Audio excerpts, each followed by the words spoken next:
Hi friends, welcome to Aruna teach Kannada YouTube ಚಾನಲ್ಗೆ.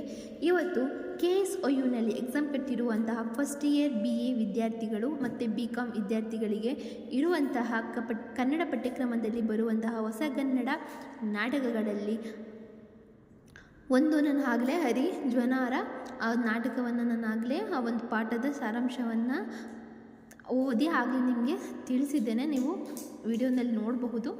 ಹಾಗೆ ನಾನು ಇವತ್ತು ತೆರೆಗಳು P. ಲಂಕೇಶ್ ಅವರು ಬರೆದಿರುವಂತಹ ತೆರೆಗಳನ್ನು ನಾವು ಇವತ್ತು ಇದರ ಸಾರಾಂಶ ಮತ್ತು ಇದರಲ್ಲಿ ಬರುವಂತಹ ಪಾತ್ರಗಳ ಪರಿಚಯನ ನಾವು ಮಾಡ್ಕೊಳ್ತಾ ಇದರ ಪೂರ್ತಿ ಸಾರಾಂಶವನ್ನು ತಿಳ್ಕೊಳ್ಳೋಣ. ಮತ್ತು ನಿಮಗೆ ಇಲ್ಲಿ ಇಂಪಾರ್ಟೆಂಟ್ ಹೇಳ್ಬಿಡ್ತೀನಿ, ತೆರೆಗಳು ಇದು ತುಂಬ ಇಂಪಾರ್ಟೆಂಟ್ ಲೆಸನ್. ಆ್ಯಕ್ಚುಲಿ ನಿಮಗೆ 5 ಮಾರ್ಕ್ಸ್ ಕೇಳ್ಬೋದು, 10 ಮಾರ್ಕ್ಸ್ ಕೇಳ್ಬೋದು, ಹಾಗೆ 2 ಮಾರ್ಕ್ಸ್ ಸಂದರ್ಭದಲ್ಲೂ ಕೂಡ ಕೇಳುವಂಥದ್ದು. ಓಕೆನಾ? ಸೊ ಇದನ್ನು ಮರಿಬೇಡಿ. ಆದಷ್ಟು ನಾನು ಓದ್ತೇನೆ, ಆದಷ್ಟು ನೀವು ಅರ್ಥ ಮಾಡ್ಕೊಳ್ಳಿ, ಎಕ್ಸಾಮಲ್ಲಿ ಚೆನ್ನಾಗಿ ಬರೀರಿ ಅಂತ ಹೇಳ್ತಾ ನಿಮಗೋಸ್ಕರ ವಿಡಿಯೋ ಮಾಡ್ತಾಯಿದ್ದೀನಿ. ಇಷ್ಟ ಆದರೆ ಕೊನೆಗೆ ಲೈಕ್ ಮಾಡಿ, ಪೂರ್ತಿ ವಿಡಿಯೋ ನೋಡಿ ಅಂತ ಹೇಳ್ತಾ let's start the video. First ನಾವು ಕವಿ ಪರಿಚಯನ ಮಾಡಿಕೊಂಡು ನಂತರ ಇದರಲ್ಲಿ ಬರುವಂತಹ ನಾಟಕ ಏನು ಅಂತ ನೋಡೋಣ, ಆಯಿತಾ? P. ಲಂಕೇಶ್ 1975ರಲ್ಲಿ ಜನನ. ಲಂಕೇಶ್ ರವರು ಶಿವಮೊಗ್ಗ ಜಿಲ್ಲೆಯ ಕೊನಗವಳ್ಳಿಯಲ್ಲಿ 1975ರಲ್ಲಿ ಜನಿಸಿದವರು. ಶಿವಮೊಗ್ಗ, ಬೆಂಗಳೂರು ಮತ್ತು ಮೈಸೂರುಗಳಲ್ಲಿ ತಮ್ಮ ಶಿಕ್ಷಣವನ್ನು ಪೂರೈಸಿದರು. 1957ರಿಂದ 1978ರವರೆಗೆ ಬೇರೆ ಬೇರೆ ಕಾಲೇಜುಗಳಲ್ಲಿ ಇಂಗ್ಲಿಷ್ ಪ್ರಾಧ್ಯಾಪಕರಾಗಿ ಸೇವೆ ಸಲ್ಲಿಸಿ ವಿದ್ಯಾರ್ಥಿಗಳ ಮನೆಗೆದ್ದವರು. 1978ರಲ್ಲಿ ಪ್ರಾಧ್ಯಾಪಕ ಹುದ್ದೆಗೆ ರಾಜೀನಾಮೆ ನೀಡಿ ಚಲನಚಿತ್ರ ಮತ್ತು ಪತ್ರಿಕೋದ್ಯಮದಲ್ಲಿ ಕಡೆಗೆ ತಿರುಗಿದ್ದರು. 1980ರಲ್ಲಿ ಲಂಕೇಶ್ ಪತ್ರಿಕೆ ಪ್ರಾರಂಭಿಸಿದರು. ಲಂಕೇಶ್ ಮುಖ್ಯ ಕೃತಿಗಳು ಕೆರೆಯ ನೀರನ್ನು ಕೆರೆಗೆ ಚೆಲ್ಲಿ, ಬಿರುಕು ಸಂಕ್ರಾಂತಿ ಕಲ್ಲು, ಕರಗುವ ಸಾಮಯ, ಅಕ್ಕ, ಹುಳಿ ಮಾವಿನ ಮರ ಮುಂತಾದವು ಕೇಂದ್ರ ಸಾಹಿತ್ಯ ಅಕಾಡೆಮಿ ಪ್ರಶಸ್ತಿ ಬಂದಿದೆ. 4 ಚಲನಚಿತ್ರಗಳಲ್ಲಿ ನಿರ್ದೇಶಿಸಿದ್ದಾರೆ. ಪಲ್ಲವಿ ಚಲನಚಿತ್ರದ ನಿರ್ದೇಶನಕ್ಕಾಗಿ ರಾಷ್ಟ್ರ ಪ್ರಶಸ್ತಿ ಇವರಿಗೆ ದೊರೆಯಿದೆ. ನಾವು ಸಾರಾಂಶದಲ್ಲಿ ನೋಡುವಂಥದ್ದೇ ಒಟ್ಟು ನಮಗೆ ಇಲ್ಲಿ 4 ಪಾತ್ರಗಳನ್ನು ನಾವು ಇಲ್ಲಿ ನೋಡ್ತೇವೆ. ಒಂದು ಕಿಟ್ಟಿ, ವಿಟ್ಟಿ, ವ್ಯಕ್ತಿ ಮತ್ತು ಕಂಟಿ.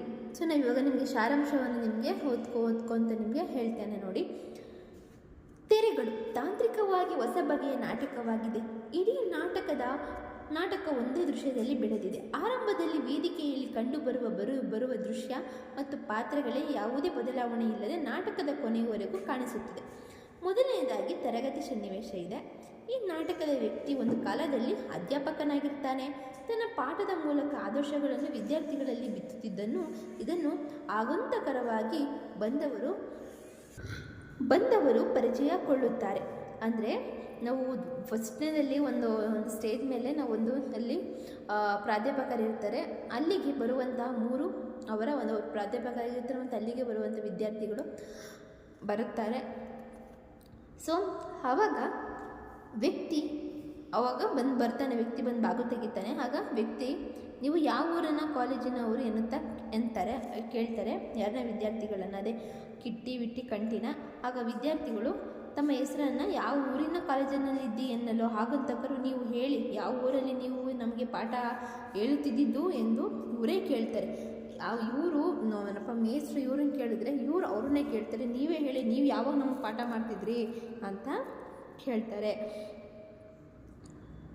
ಇದು ಬಂದಿರುವ ಆಗುಂತಕರ ಒಳ ಉದ್ದೇಶವನ್ನು ಸೂಚಿಸುತ್ತದೆ.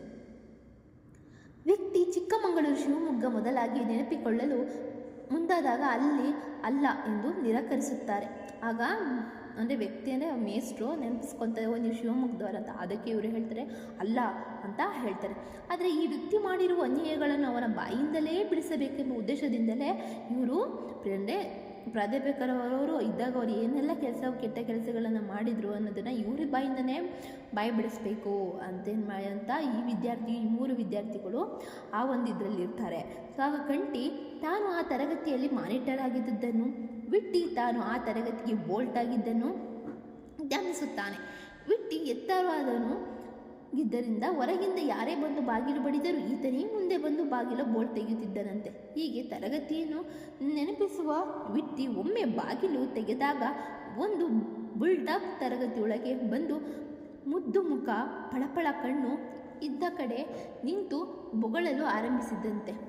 ವ್ಯಕ್ತಿ ಪಾಠ ಮಾಡಿದ್ದನ್ನು ನಾಯಿ ಬೊಗಳಿತು ಎಂಬಂತೆ ಇಲ್ಲಿ ವಿಟ್ಟಿ ವರ್ಣಿಸ್ತಾನೆ. ನೋಡಿ ಹೇಗೆ ವರ್ಣಿಸಿದ್ದಾನೆ ಅಂತ. ಆಗ ಆಯವದನ್ಯಂಗಾರಿ ಎಂಬುವನು ಗುರುವಿನ ವಾತಾರಕ್ಕಿಲ್ಲದ ಬ್ರೇಕೆ ಎಂದಾಗ ಆತನನ್ನು ಕ್ಲಾಸಿನಿಂದ ಹೊರಗೆ ಅಟ್ಟಿದ್ದರಂತೆ. ಈ ಸನ್ನಿವೇಶ ಆಗಿನ ತರಗತಿಯ ಸ್ಪಷ್ಟ ಚಿತ್ರಣವನ್ನು ಕೊಡುವುದರ ಜೊತೆಗೆ ವ್ಯಕ್ತಿ ಮತ್ತು ಆ ಮೂವರ ಸ್ವಭಾವವನ್ನು ಅನಾವರಣಗೊಳಿಸುತ್ತದೆ. ಇಲ್ಲಿ ವ್ಯಕ್ತಿಯ ಇತಿಹಾಸ ತೆರೆಗಳನ್ನು ಸರಿಸಿ ಅವನು ಮಾಡಿರುವ ಪಾಪಕೃತ್ಯಗಳನ್ನು ಹೊರತೆಗೆದು ಶಿಕ್ಷಿಸಲು ಬಂದಿರುವ ಮೂರು ತಮ್ಮ ಉದ್ದೇಶ ಸಾಧನೆಗಾಗಿ ಬಗೆ ಬಗೆಯ ಪ್ರಶ್ನೆಗಳನ್ನು ಕೇಳ್ತಾರೆ. ಮಾನಸಿಕವಾಗಿ ಆತನನ್ನು ಹಿಂಸಿಸುತ್ತಾರೆ, ಒಮ್ಮೊಮ್ಮೆ ದೈಹಿಕವಾಗಿಯೂ ಶಿಕ್ಷಿಸುತ್ತಾರೆ. ವ್ಯಕ್ತಿಯನ್ನು ಅನೇಕ ಪ್ರಶ್ನೆಗಳನ್ನು ಕೇಳುವ ಮೂಲಕ ಅವನಿಂದಲೇ ಅವನು ನಡೆದು ಬಂದ ದಾರಿಯನ್ನು ಬಾಯಿ ಬಿಡಿಸ್ತಾರೆ. ಅಪರಾಧಿ ಸ್ಥಾನದಲ್ಲಿ ನಿಲ್ಲಿಸ್ತಾರೆ. ಇದುವರೆಗೂ ತನ್ನ ಕುಬ್ಬತನದಿಂದ ಹಾಗೂ ಒರಟು ಭಾಷೆಯಿಂದ ಅನಾಗರಿಕನು ಕ್ರೂರನು ಹಾಕಿ ಕಾಣುತ್ತಿದ್ದ ಗಿಟ್ಟಿ ಅಲ್ಲಿಂದ ಟೇಬಲ್ ಮೇಲೆ ಸುತ್ತಿಗೆಯಿಂದ ನ್ಯಾಯಾಧೀಶನ ಗತ್ತಿನಲ್ಲಿ ಕುಟ್ಟುತ್ತಾನೆ. ಇದರಿಂದಾಗಿ ಇಡೀ ವಾತಾವರಣಕ್ಕೆ ಒಂದು ರೀತಿಯ ಕೀಳು ನ್ಯಾಯಾಲಯದ ಶೈಲಿ ಬರುತ್ತದೆ. ಕಂಟಿ ವಿಟ್ಟಿಯರು ವಕೀಲರಂತೆ, ವ್ಯಕ್ತಿ ಅಪರಾಧಿಯಂತೆ ಅವರಿಗೆ ತಕ್ಕ ಸ್ಥಾನದಲ್ಲಿ ನಿಲ್ಲಿಸುತ್ತಾರೆ. ಸೊ ಇದು ತುಂಬ ಇಂಪಾರ್ಟೆಂಟ್ ಕ್ವಶನು. ಕಿಟ್ಟಿ ನ್ಯಾಯಾಧೀಶನ ಸ್ಥಾನದಲ್ಲಿದ್ದು ವ್ಯಕ್ತಿಯನ್ನು ನೀನಲ್ಲಿ ಹೊರಟಾಗಬಹುದು ಅಂತ ಕಾಣಿಸ್ತೈತಿ.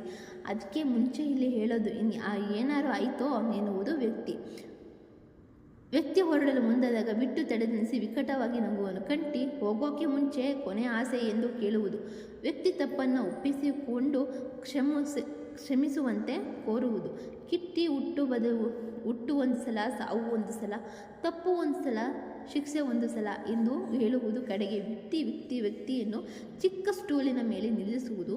ವ್ಯಕ್ತಿ ಹೊರಗಳಿಗೆ ನೇಣ ಬರುವುದು. ವ್ಯಕ್ತಿ ಹಾಗಾದರೆ ನನಗೆ ದಿಕ್ಕೇ ಇಲ್ಲವೇ, ನೀವು ನನ್ನ ಪ್ರಾಮಾಣಿಕತೆಯ ನೋಡಿ ಆದರೂ ಬಿಡುಗಡೆ ಮಾಡಲ್ಲವೇ? ಸೊ ಈ ಕ್ವಶನ್ನ ಕೇಳಿದಾಗ ಅವ್ನು ಏನಕ್ಕೆ ಹೇಳ್ತಾನೆ ಅಂದಾಗ ಅವ್ರೇನು ಮಾಡ್ತಾರೆ, ಇವರು ಕೋರ್ಟ್ ಕಚೇರಿ ಅಂತ ಹೋಗಲ್ಲ. ಇವ್ರು 3 ಜನ ಬಂದಿರ್ತಾರೆ ನೋಡಿ, ಇವರೇ ಜಡ್ಜ್ ಆಗ್ತಾರೆ, ಇವರೇ ಲಾಯರ್ ಆಗ್ತಾರೆ, ಇವರೇ ಪ್ರಶ್ನೆ ಕೇಳುವಂಥರಾಗ್ತಾರೆ, ಎಲ್ಲರೂ ಕೂಡ ಇವರೇ ಆಗ್ತಾರೆ. ಸೊ ಇಲ್ಲಿ ಇದು ಇಂಪಾರ್ಟೆಂಟ್ ಆಗಿರುತ್ತೆ. ಸೊ ನಿಮ್ಗೆ ಅರ್ಥ ಆಯಿತು ಅಂದ್ಕೊತೀನಿ. ಸೊ ಆವಾಗ ಅವಾಗೊಂದು ಕೇಳ್ತಾನೆ, ನೀವು ನನ್ನ ಪ್ರಾಮಾಣಿಕತೆ ಆದ್ರೂ ನೋಡಿ ನಮ್ಮನ್ನ ಬಿಡಲ್ವ ನೀವು ಅಂತ. ಆಗ ಇದು ಒಂದು ಕೀಳು ನ್ಯಾಯಾಲಯದ ಸನ್ನಿವೇಶವನ್ನು ಸೃಷ್ಟಿಸುವ ಮೂಲಕ ವ್ಯಕ್ತಿ ಮತ್ತು ವ್ಯವಸ್ಥೆಯ ನಡವಳಿಕೆಯ ಬೆಳಕನ್ನು ನಾವು ಚೆಲ್ಲುತ್ತದೆ. ವ್ಯಕ್ತಿ ಮಾಡಿರುವ ಅಪರಾಧಗಳನ್ನು ತನಿಖೆ ನಡೆಸಿ ಆತನ ತಪ್ಪಿಗೆ ಶಿಕ್ಷೆ ನೀಡುವುದು ಕಥಾವಸ್ತು. ಈ ನಾಟಕಕ್ಕೆ ಲಂಕೇಶರು ತೆರೆಗಳು ಎಂಬ ಔಚಿತ್ಯೆಯ ಪೂರ್ಣ ಹೆಸರು ನೀಡಿದ್ದಾರೆ. ತೆರೆಗಳು ಎಂದರೆ ಪದರಗಳು, ಪರದೆಗಳು ಎಂಬ ಅರ್ಥಗಳಿವೆ. ವ್ಯಕ್ತಿಯ ಆತ್ಮ ಎಂಬುದು ಅಂತರಂಗದಲ್ಲಿದೆ ಎಂಬುದು ನಮ್ಮೆಲ್ಲರ ಭಾವನೆ. ವ್ಯಕ್ತಿಯ ಭಾವನೆಗಳು ಅಲ್ಲಿಂದ ಹುಟ್ಟುತ್ತದೆ. ವ್ಯಕ್ತಿ ಮಾಡುವ ಪ್ರತಿಯೊಂದು ಕ್ರಿಯೆ ಹಾಗೂ ಗಳಿಸುವ ಅನುಭವಗಳು ಅಚ್ಚಳಿಯದಂತೆ ಅಲ್ಲಿ ದಾಖಲಾಗುತ್ತದೆ ಎಂಬುದು ನಂಬುಗೆ. ಈ ನಾಟಕದಲ್ಲಿ ವ್ಯಕ್ತಿ ತಾನು ಆರ್ಥಿಕವಾಗಿ ಮೇಲೆ ಬರಲು ಸಮಾಜದ ಕಣ್ತಪ್ಪಿಸಿ ಏನೇನೋ ಮಾಡಿದ್ದನೋ ಅವೆಲ್ಲವೂ ಅವನಿಗೆ ಮಾತ್ರ ಗೊತ್ತಿರುತ್ತದೆ. ಆದರೆ ಸಮಾಜಕ್ಕೆ ಆತ ಅಪರಾಧಿಯಂತೆ ತೋರಿದರೂ ಅದನ್ನು ಸಾಬೀತು ಮಾಡಲು ಸಾಧ್ಯವಾಗುವುದಿಲ್ಲ. ಆತ ಮಾಡಿರುವ ಯಜಮಾನನ ಕೊಲೆ, ವ್ಯಭಿಚಾರ, ವ್ಯಾಪಾರ, ಮೋಸ, ವಂಚನೆ ಮೊದಲಾದವುಗಳಿಗೆ ಸಂಬಂಧಿಸಿ ಸತ್ಯಗಳು ನಾಟಕದಲ್ಲಿ ಅವನ ಮಾತುಗಳಲ್ಲಿಯೇ ಹಂತ ಹಂತವಾಗಿ ತೆರೆಯಾಗಿ ಬಿಚ್ಚಿಕೊಳ್ಳುತ್ತಾ ಹೋಗುತ್ತವೆ. ಇನ್ನೊಂದು ಕಡೆ ತನಿಖೆಗೆಂದು ಬಂದ ಮೂವರು ನೈಜ ಸ್ವಭಾವಗಳು ಕೂಡ, ಅಂದರೆ ಇವರ ಕೃತಕ ವಿನಯ, ನೈಜ ಕ್ರೌರ್ಯಗಳು ತೆರೆದುಕೊಳ್ಳುತ್ತವೆ. ಹೀಗೆ ವ್ಯಕ್ತಿ ಮತ್ತು ಸಮಾಜದ ನೈಜ ಸ್ವಭಾವ ಮತ್ತು ಸಮಸ್ಯೆಗಳನ್ನು ಪದರವಾಗಿ ಬಿಚ್ಚಿ ತೋರಿಸುವುದರಿಂದ ಈ ನಾಟಕಕ್ಕೆ ತೆರೆಗಳು ಎಂಬ ಹೆಸರಂತೆ. ಸೊ ನಾವು ಒಂದು ಸ್ವಲ್ಪ ಪಾತ್ರ ಪರಿಚಯನ ನಾವು ಮಾಡ್ಕೊಂಡ್ಬಿಡೋಣ, ನಿಮಗೆ ಸುಣ್ಣಗೆ ಅರ್ಥ ಆಗುತ್ತೆ. ವ್ಯಕ್ತಿ ಒಂದು ಕಾಲದಲ್ಲಿ ಆದರ್ಶ ಉಪನ್ಯಾಸಕನಾಗಿದ್ದವನು ತನ್ನ ಆಸೆಗಳನ್ನು ಪೂರೈಸಿಕೊಳ್ಳಲು ಈ ಕೆಲಸ ಬಿಟ್ಟು ಅಡ್ಡದಾರಿಯಲ್ಲಿ ತೊಡಗುತ್ತಾನೆ. ಯಜಮಾನನನ್ನು ಕೊಂದು ಆ ಮನೆಗೆ ತಾನೇ ಯಜಮಾನನಾಗುತ್ತಾನೆ. ಮೋಸದ ವ್ಯಾಪಾರ, ಬಡ್ಡಿ ವ್ಯವಹಾರ, ವ್ಯಭಿಚಾರದಂತಹ ಅನೈತಿಕ ಚಟುವಟಿಕೆಗಳಲ್ಲಿ ತೊಡಗಿಸಿಕೊಳ್ಳುತ್ತಾನೆ. ಈತನ ಅಪರಾಧವನ್ನು ಪತ್ತೆ ಹಚ್ಚಲು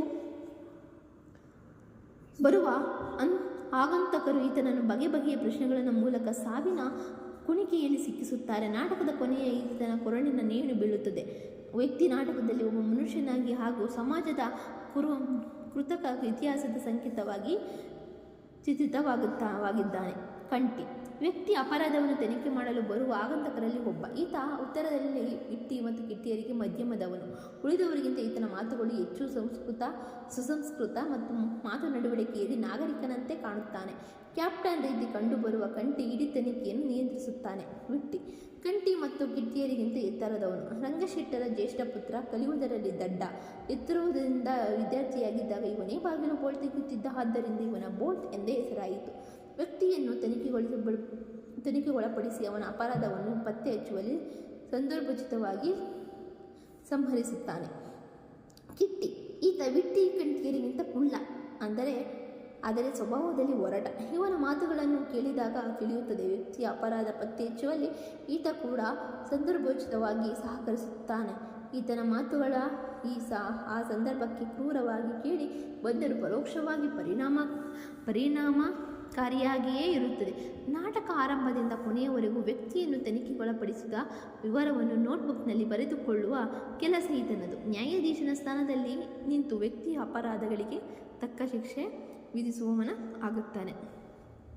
ಸೊ ನಿಮಗೆ ಈ ಒಂದು ಲೆಸನಿಂದ ನಿಮಗೆ ಜಾಸ್ತಿ ನಿಮಗೆ 4 ಮಾರ್ಕ್ಸ್ಗೂ ಕೇಳ್ತಾರೆ. 4 ಮಾರ್ಕ್ಸ್, 5 ಮಾರ್ಕ್ಸ್ ಆ್ಯಂಡ್ 2 ಮಾರ್ಕ್ಸ್ ಮತ್ತು 10 ಮಾರ್ಕ್ಸು ಕೂಡ ಕೇಳ್ತಾರೆ. ಫ್ರೆಂಡ್ಸ್, ಇದೇನಂದರೆ ತೆರೆಗಳು ಅದಕ್ಕೆ ನಿಮಗೆ ಓದಿ ನಿಮ್ಗೆ ಅರ್ಥ ಆಯಿತು ಅಂತ ಅಂದ್ಕೊತೀನಿ.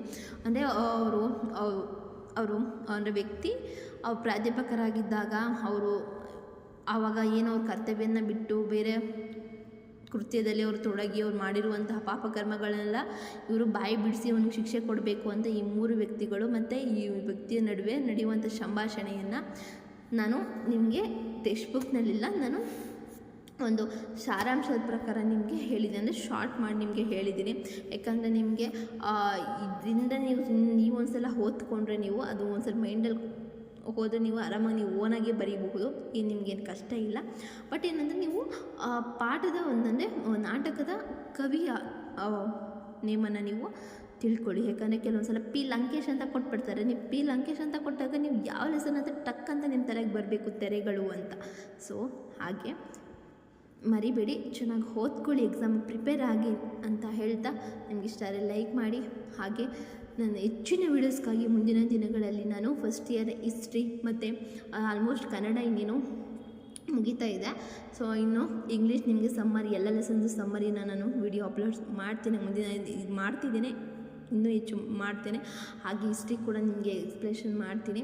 ಸೊ ಈ 3 ಸಬ್ಜೆಕ್ಟ್ ಖಂಡಿತವಾಗಿಯೂ ಕೂಡ ನನಗೆ ಸಾಧ್ಯವಾದಷ್ಟು ನಿಮಗೆ ಹೆಲ್ಪ್ಫುಲ್ ಆಗಲಿ ಅನ್ನೋ ಒಂದು ಉದ್ದೇಶಕ್ಕೆ ವೀಡಿಯೋಸ್ ಅಪ್ಲೋಡ್ ಮಾಡ್ತೀನಿ. ಸೊ ನೋಡಿ ಆ್ಯಂಡ್ ನೀವು ಅರ್ಥ ಮಾಡ್ಕೊಳ್ಳಿ, ನಿಮ್ಮ ಎಕ್ಸಾಮ್ಗೆ ಹೆಲ್ಪ್ ಆಗಲಿ ಅನ್ನೋ ಉದ್ದೇಶ.